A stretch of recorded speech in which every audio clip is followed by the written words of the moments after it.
There, to me, are strains, and I think what's going to happen, because another parallel for me is that I am divorced from someone internationally. I've had to go through international child custody, and I know what Harry is going to be expecting in the future come this impending divorce. I believe, just by the things that we're seeing, I think this is a couple that's not really getting along. Harry has given up so much. He will either have to spend the rest of his life, in terms of till the kids are 18, in America, or he's going to have to just travel back and forth by himself, where he will risk, I believe, even losing custody of the children. But there are different laws when you're royalty. I don't know how it works. I just know for myself, I could have lost my child had I left the country, Mm. being forced to stay. I mean, he does not even have a clue what is getting ready to happen to him. It was the worst time of my life.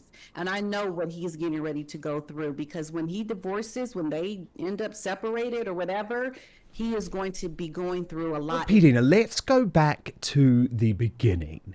How did you become such a prominent YouTube royal commentator? What was it that got you going? Were you a royal fan before Harry and Meghan, or was it her entry Yes. into the royal family that got you excited? Well, actually, both.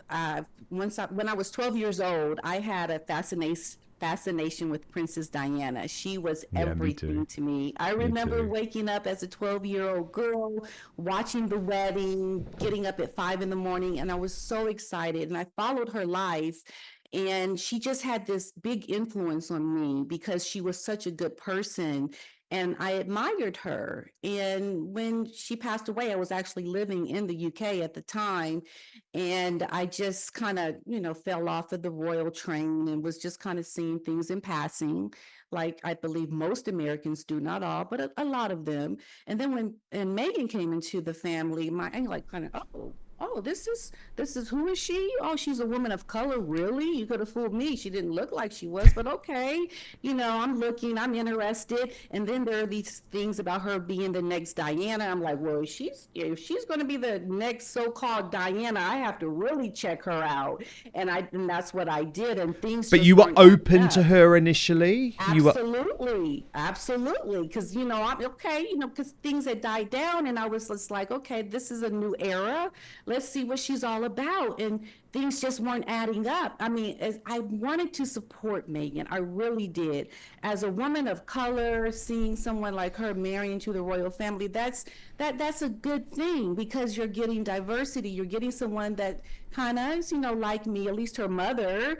And, why not? But then you start seeing things and you start thinking, wait a minute, are there young girls who are persuaded and look up to Megan like I did with Princess Diana? And I'm watching the way Megan is behaving and how she's treating the family. And I'm thinking, this is not good. And the reason why, Dan, I'm so committed to this is because, like I mentioned before, I run a charity where I help young people with life skills, and thinking, how could a young person fall into the trap? And I look at it as a trap of someone like a Meghan Markle, because she's doing all the things I teach the kids not to do. Respect your elders, how to resolve conflict. If you're having conflict in the family, you don't ghost people. You don't act like they don't exist and ignore them. You certainly don't treat the Queen of England the way you did. You don't talk about your family. I mean, they've done all the things that I'm trying to Yeah. help young people understand and to not Not do. do. And okay, so you say as a woman of color you were, I guess, interested in Megan because she was too. How similar is your background to hers? Are Mhm. you mixed race, or what's your Right. makeup? My mother is mixed. Well, her father was mixed. So I have white and black, but my parents are both black, but my mom is very light. She actually looks a lot, I guess, whiter than Harry. I mean, she's very white looking in complexion. So, but I have mixed heritage. I have, my son is mixed. My husband is Caucasian. So, I can So identify. there were parallels, P. Dina, Oh, right? There were absolutely, parallels absolutely. between you and Megan, Yeah. and Absolutely. And so what was it? What was the turning point? What was the moment where you thought, oh, something isn't right here, something isn't feeling good for me here? Well, actually, Dan, it was the day of the wedding when she Oh, came in okay. that white dress and the veil. I just felt like this was a show. This was a performance. This is a woman who is remarrying. She didn't seem to, and then also how she treated her father. How I felt like she wasn't trying to really accommodate her father to really have that relationship with him, to be a part of this. There was no tribute to him for not being able to attend because of the heart attack. That wedding for me was not what it appeared to be. I myself am an actor. I have a lot of things to bring me to a lot of memories that I see in Megan and her as an actress. There's a lot of So things what? that So we you think she was do. acting at her own wedding? Absolutely. It Yes, was a she was performance. acting. It was a performance because she wanted to be that Diana moment. For her, it was, I'm performing, I'm coming to the world. You're getting introduced to me, the great new Diana of the royal family. I mean, if you think about it, if she was really there to marry this man and was a little bit more humble and modest, would she have worn a veil with that long train and that white dress? Wouldn't you have toned it down a little bit to be more in line with this is your second marriage, some say even third? So it just did not add up to Well, me. yes, And and women remember, are good PD, at I this. had actually reported, Hmm. and I only got this reporting after the wedding because before the wedding there was a real lockdown, and people within the royal family really wanted to support Meghan. But it was after the wedding, and I broke the story of Tiara Gate. But one of the lines within that story, and I found it absolutely fascinating, was that the late Queen didn't think that Meghan should wear a veil because the Yeah, late Queen is very traditional, or was very right, traditional when it came to marriage. And it wasn't that she was opposed to Harry marrying a divorcee, but she believed in the tradition. She didn't think that she should wear a veil on her wedding day. So I guess that was one of the first times that Meghan just completely ignored the advice of a woman that you would think you'd have quite a lot of respect for, right? If you right. were You would think marrying you into the would royal family. listen. Yeah, listen to the queen. I mean, if you really love this man, it's not about the veil, the dress. Do the recommend have just, I guess, mindful of what they're suggesting. Or if the queen says that, then adhere to that. Come into the family trying to accommodate the wishes and, what they believe is the right thing to do. It just seemed like she was so entitled to do what she wants to do. And it wasn't about trying to come in with an easy transition into a new family and to make things a little bit more, cohesive and, hums and this is all good. We're doing this. Yes, of course, I'll get rid of the veil. Why not? She wanted to rebel. And I think that whole thing with, I mean, I won't get into all of that, but there was a lot of things, okay, that were a performance for this couple at this wedding. Do you believe that she was subjected to any racism? Absolutely not. Because why would she even be allowed to marry Harry if they were racist? If they were racist, do you think you would have even married this man? There is absolutely no doubt in my mind this woman has made that up. Because I always think that, if you are someone that has really experienced racism, you're not going to look at what she said is racist and think that's racist. Okay. Because Black people really do wonder about the things that they said happened around the color of the baby's skin. That is not racism. She wanted conflict, I believe, so that she could have her reasons for wanting to leave. And now she's in California picking up where she left off when she met Harry and came to England. It's just a continuation now with her handbag, her Harry handbag now. He's the accessory to her new life in Yeah. California. So she got That's exactly how I what she see it. wanted. Absolutely. Because Absolutely. my theory is that she realized quite early on, and I say theory by the way, but remember this was backed up by so much reporting. It's I broke so many stories about them. I have a very good idea of what went on. But my theory is she had decided very early on that actually life in the royal family wasn't glamorous enough for her. Hmm. She Right. hated the size of the cottage at Kensington Palace. She hated the fact that she had to go out and do engagements up and down the country here in the UK, and she wasn't paid for them. She just couldn't believe that. So quite quickly she realized, oh my goodness, I've got to find a way out. Yes. What's the narrative that can get me out? And remember, there were some really critical moments, weren't there, where it was easy for her to blame something on racism, because I never saw any racism. They bent over backwards for this woman, P. Dina. I mean, right to the point where they said, yeah, if you want to keep going and be an actor, you can go and be an actor. They didn't even try and stop that.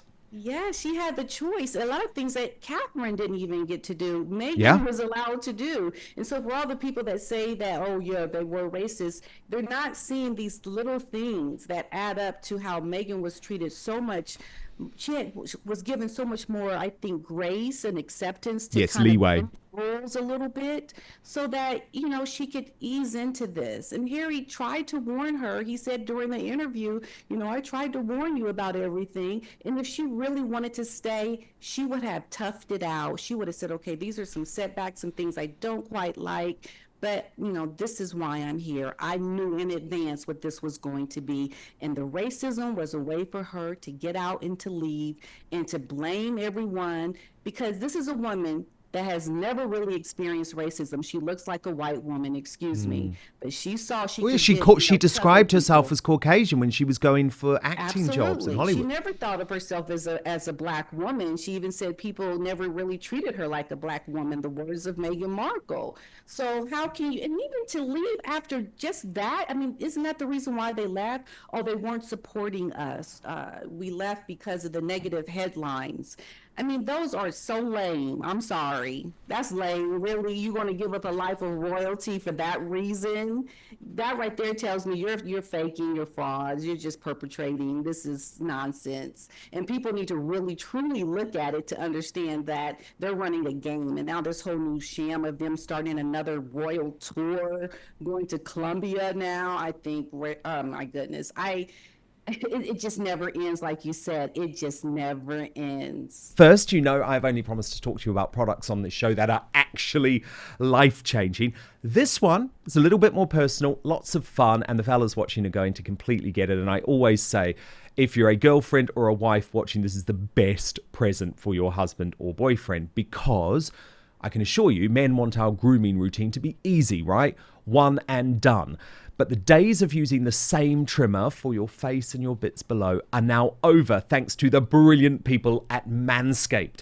They've come up with the ultimate package to keep your hairs trimmed from 12 to 6. Introducing the Beard and Balls bundle, featuring the Lawnmower 5.0 and the Beard Hedger. And no, it's not that type of lawnmower, folks. But actually, it's a way to get precision trimming for all areas, even the sensitive ones, and get him as manicured as freshly cut grass. So this trimmer gets it right the first time. It's gentle on the skin and all the delicate places, with 2 interchangeable skin-safe blades heads. You can choose between a precise trim or a smooth finish, and it's waterproof, so you can use it in the shower, which is so helpful. Next, the Beard Hedger, and whether you're going for a neat stubble look or a full-on lumberjack sort of beard, the trimmer has you covered, because it features titanium-coated stainless steel T-blade and 20 length options, which you can use with a twist of the very handy zoom wheel. And just like the lawnmower, the Beard Hedger is also waterproof, which means that you can use it in the sink or shower. There won't be any water damage. It's got 60 minutes of runtime, an LED charge indicator, genuinely such a gentle product, so there's no more cuts. You'll keep your loved one happy, and this product will increase your confidence too. So it's a really good deal today, 20% off. You just need to use the code OUTSPOKEN at manscaped.com, www.manscaped.com. Use the code OUTSPOKEN, 20% off and free shipping. No more juggling multiple tools or dealing with subpar results, just efficient, effective grooming wherever you need it for the premium grooming experience. Trust Manscaped. So did you get pushback, P. Dina, when you started criticizing Meghan? Did people say that you were a traitor because you're a woman of color and you should be supporting her? And not just a woman of color, you're an American woman of color, I guess. So people would maybe naturally think that you would be her ally rather than an ally of the royal family.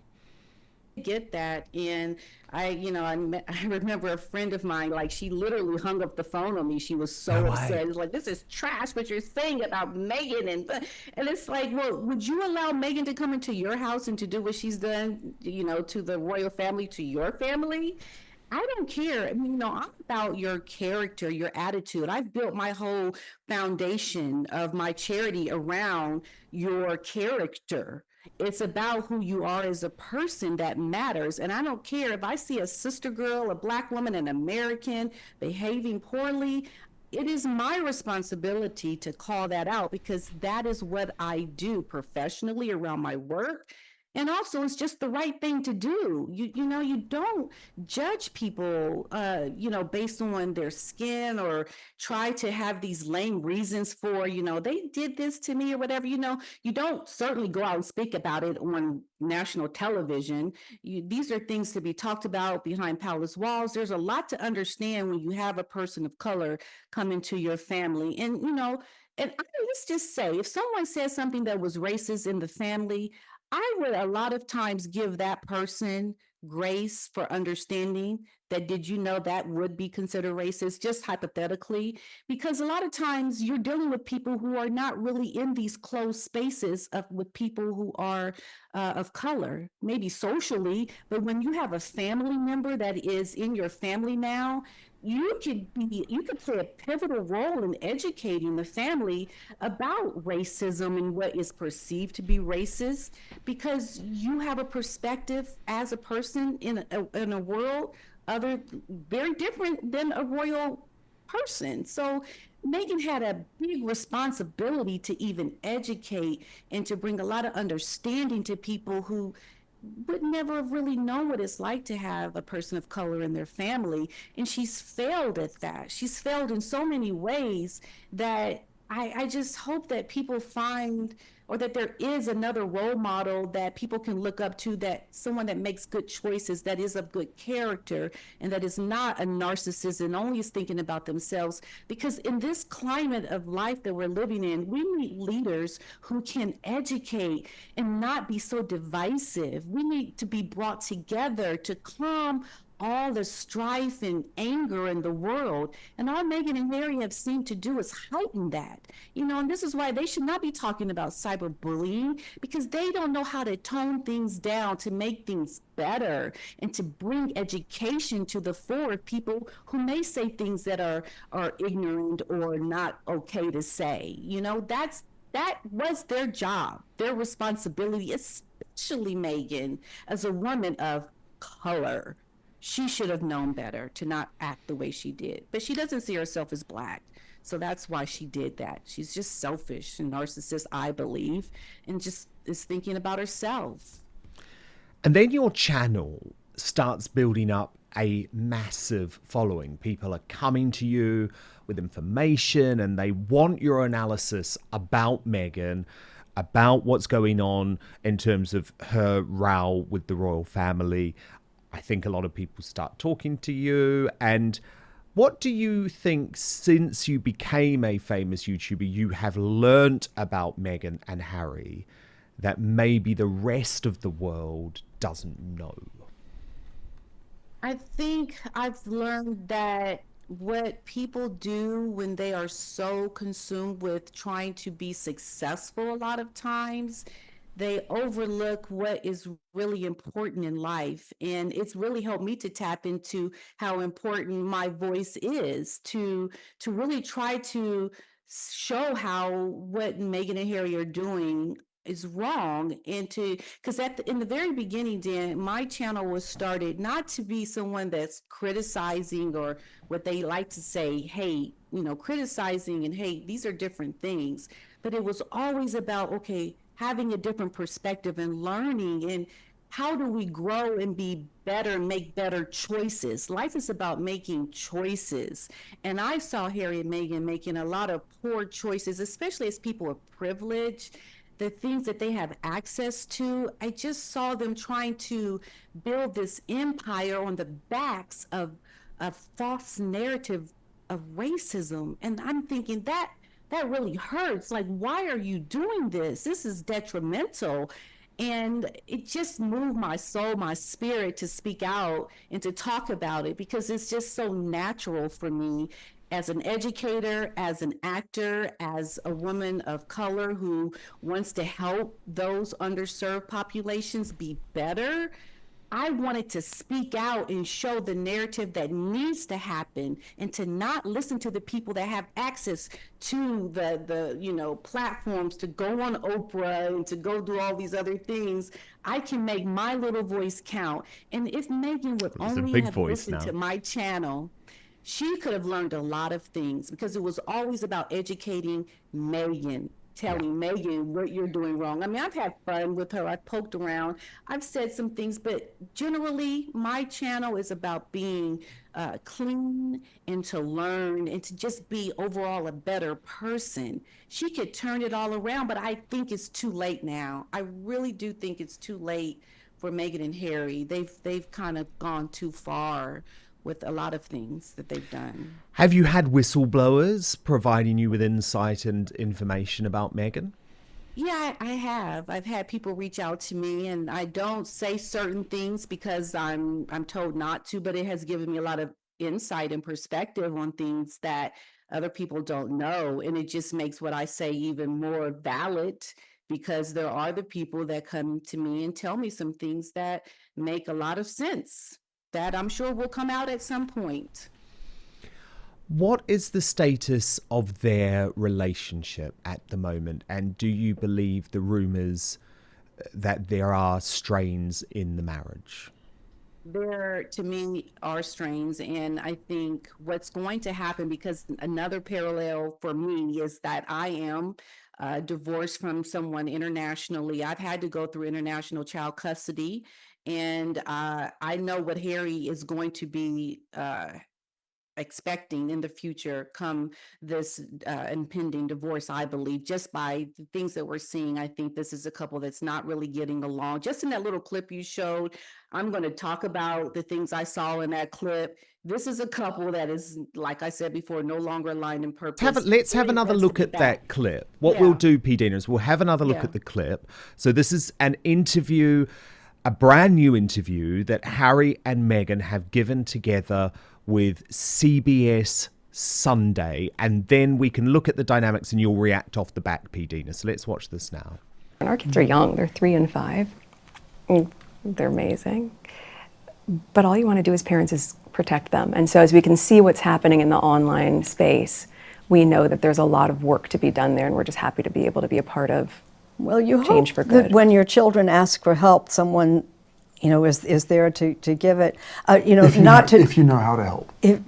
Thank you. At this point, we've got to the stage where almost every parent needs to be a first responder. And even the best first responders in the world wouldn't be able to tell the signs of possible suicide. That is the terrifying piece of this. What do you see, P. Dina? Well, first of all, you just look at first their body language. I think they're very much in their own stance in front of the screen. They're no longer like they used to be. In the beginning, Harry and Meghan were so much more closer in their public viewing when people would see them. You can look at how Harry looks at Meghan, and then you saw how Meghan made that huge sigh when Harry went to speak. You can see that they're just going to talk about their speaking points. They're not looking to each other as we've been through some things. We are together as a couple who have had some things that happened to us as a couple that we are really trying to get people to understand. No, they are very much in their own world, and how Harry seems so stone-faced looking at Meghan. There is this unspoken characteristic of language that I see when I watch that. Even when they did the one video where they were talking to the winners of this award they were giving out, they had done like a 1 minute video. They did not look at each other not one time during that whole video when they were talking to the people that had won this award. I forget what it was for, but you can see how they are living in their own individual moment. and trying to create this narrative to speak on, because they need to have something to talk about. They need to have a purpose to elevate their profile as this commercial enterprise. They're trying to make money. They're trying to get out and have people look at them, and so that they can heighten who they are on this global stage. They're no longer together as a couple in true meaning of what they're talking about, just by the way they're looking at each other, and Meghan's big sigh looking at Harry. This was always the risk, though, Pidina, and this is what's so frustrating for the old friends of Harry, and I speak to a lot of them, and they just say, oh my goodness, we warned him. We warned him. The moment that you allow your children to leave the country, you're putting yourself at great risk. Yes. Because he's effectively trapped there. He's trapped, and he seems to be trapped there without any real friends, without any real purpose. I mean, look, I'm not one of these people that feels sad or sorry for Harry. I'm not. He wanted this. He brought it on himself. But it's certainly a pathetic way for it to all end up. Yeah, his children are going to be forever in America. They will never come back to the United Kingdom. I mean, why can't they come now just with Harry? I mean, he's the father, right? So she doesn't even allow him to take the children to go to the United Kingdom as a married couple. Harry has given up so much. He will either have to spend the rest of his life, in terms of till the kids are 18, in America, or he's going to have to just travel back and forth by himself, where he will risk, I believe, even losing custody of the children. But there are different laws when you're royalty. I don't know how it works. I just know for myself, I could have lost my child had I left the country, being forced to stay. I mean, he does not even have a clue what is getting ready to happen to him. It was the worst time of my life, and I know what he's getting ready to go through, because when he divorces, when they end up separated or whatever, he is going to be going through a lot. And with his mental illness, his substance abuse, his depression, all the things that he had prior to having children, he's just compounded that with this marriage and these children. He is a sitting duck in America with Meghan right now, because she is pulling the strings to his life, and he is royalty. I think about that all the time. This is a man who belongs in the United Kingdom for the simple fact that he is the son of the king. He does not have any business in America. In California, his place is not there. And if Meghan truly loved this man, she would have seen that. My husband belongs in the United Kingdom with his family. His family are the heads of the country. He's this rogue royal living now this isolated, secluded life in America. It seems so absurd to me that he's even there. And that to me tells me a lot about Meghan and her feelings for Harry, that she even thought that was a good idea to bring your husband a prince. Totally bizarre. Absurd is the word. How worried do they need to be about a second Trump presidency? I think they need to be very worried about that. Honestly, I don't do politics, but I see a lot, especially where I live in the States. I see a lot of support for Trump. I think that that's going to be hard for Harry. Another thing, mentioning problems for him, that is, I do see that as a big problem. Do you think Trump would ever actually go through with deporting them, though, or is it one of those threats? I think people would expect it. I think that he would have to act on it. He'd have to do something. I mean, I don't know how that would work, but yeah, he would, I think he could do it. Trump's done many things that are not conventional, And is there an appetite for Meghan entering politics in America? Lots of discussion that she's going to endorse Kamala Harris, and if Kamala Harris wins, then that could be her sort of entry point, which she's been looking for into Democratic politics. I think that it's definitely got me looking with the side eye. Like, I'm looking like, okay, let me see what this is all about. I think if Meghan played her cards right, it is a slight possibility, But I think it just depends on how much people are going to get on board to support her that are in politics. I know a lot of Hollywood people have not been so quick to support Megan. She's actually lost a lot of support within the Hollywood community. But I think if they told her things, what to do, and she listened, because Megan's not good at listening to advice, she could have some kind of way into some kind of politics, especially in California.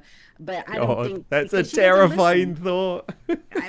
Yeah, I know it is terrifying, but you just never can say never, really. It would be fun though. It would be fun to watch. She would be monstered. She would be I would love completely it. monstered because I would talk about that and have so much fun at it. yeah, because in politics you're not mollycoddled. There's not people who Yeah. are giving into all of your diva demands. You know, actually, Right, yes. it's a tough world. Oh, but look, P. Dina, the great news is that we will follow it all via your brilliant channel, which I really recommend people subscribe to on YouTube. I've absolutely loved having you on Outspoken. Please do come back soon. Thank you so much for watching Dan Wootton Outspoken. Please do subscribe if you want lots more clips and interviews like that. Plus, if you want to watch our totally uncensored after show, then visit www.outspoken.live.